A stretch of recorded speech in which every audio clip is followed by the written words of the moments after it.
দেশনেত্রী মমতা বন্দ্যোপাধ্যায় ও আগামীর পথপ্রদর্শক অভিষেক বন্দ্যোপাধ্যায়ের নির্দেশে এবং জঙ্গিপুর সাংগঠনিক জেলা তৃণমূল যুব কংগ্রেসের ডাকে ও লালগোলা ব্লক তৃণমূল যুব কংগ্রেসের উদ্যোগে কেন্দ্রীয় সরকারের বঞ্চনার বিরুদ্ধে রাজ্যের প্রাপ্য টাকা আদায়ের দাবিতে ও অসাংবিধানিকভাবে সাংসদদের সাসপেন্ডের প্রতিবাদে বিশাল প্রতিবাদ মিছিল। উপস্থিত ছিলেন জঙ্গিপুর সাংগঠনিক জেলা তৃণমূল কংগ্রেসের সভাপতি তথা জঙ্গিপুর লোকসভার সাংসদ মাননীয় খলিলুর রহমান মহাশয়, জেলা যুব তৃণমূল কংগ্রেসের সভাপতি কামাল হোসেন মহাশয় সহ ব্লক যুব নেতৃত্ব। আজকে আমাদের যে রাজ্য এবং জঙ্গিপুর সাংগঠনিক জেলা যুব তৃণমূল কংগ্রেসের পরামর্শে লালগোলা যুব তৃণমূল কংগ্রেস ব্লক তার উদ্যোগে আজকে প্রতিবাদ মিছিল আমাদের লালগোলার মধ্যে করা হলো। এই প্রতিবাদ মিছিল মূলত হচ্ছে কেন্দ্রের যে বাংলার প্রতি বঞ্চনা তার প্রতিবাদ, কেন্দ্রীয় সরকার যেভাবে জনবিরোধী নীতি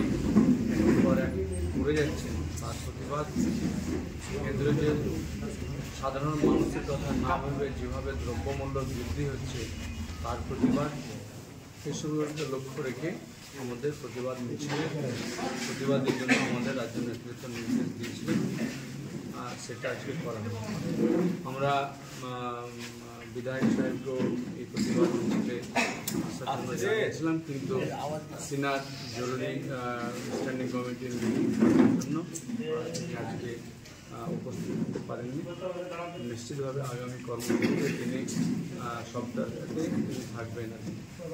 আমরা লক্ষ্য করলাম বিধায়কের পাশাপাশি এখানে ব্লক সভাপতি সহ আরও অনেক প্রতিবাদই হচ্ছে আমাদের আজকের মিছিলের প্রতিবাদ মিছিল, সে বঞ্চনার বিরুদ্ধে আর কি। এবং যে বঞ্চনা হচ্ছে আপনারা ইতিপূর্বে দেখেছেন যে 100 দিন কাজের যে ন্যায্য যে পাওনা শ্রমিকদের তাদের টাকাটাকে ঠিকমতো তাদের অ্যাকাউন্টে পৌঁছে দেওয়া জন্য এবং আবাস প্লাসের যে সমস্ত ঘর নিরীক্ষণ করে যেগুলো অ্যাপ্রুভাল হয়েছে,